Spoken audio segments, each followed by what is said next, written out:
Voir un objet qui bouge, le suivre, puis s'arrêter et le fixer, ça paraît simple, mais pour un enfant, c'est un véritable défi neurologique. Car voir en mouvement, c'est tout un art.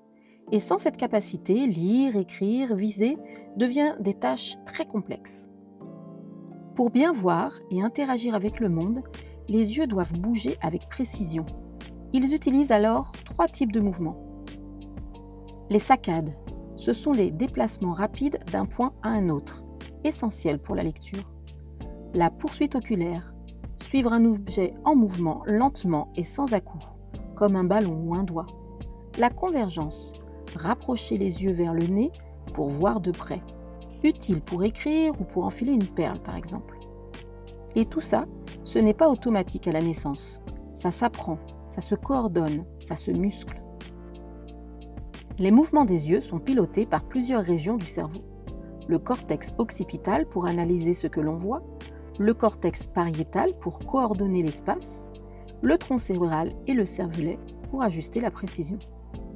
Cette collaboration permet à l'enfant de maintenir un regard stable, même quand lui ou l'objet bouge. Si une de ces connexions est lente ou immature, l'enfant peut voir, mais mal suivre, mal fixer ou décrocher vite.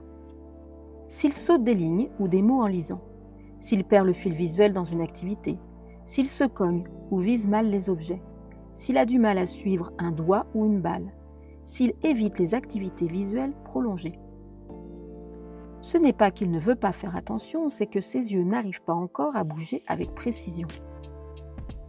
Des jeux de poursuite, bulles, balles, suivre le doigt ou une lumière. Suivre du regard sans bouger la tête. Des activités de pointage visé, catapulte, lancer, jeu de ballon. Jeu de va-et-vient visuel du tableau à la feuille par exemple. Lecture avec guide visuel, avec une règle ou avec un doigt. Les yeux sont des danseurs. Plus on leur offre des chorégraphies simples, plus ils s'accordent au rythme du monde. Suivre, fixer, coordonner, ce sont des fondations invisibles mais essentielles pour tout apprendre.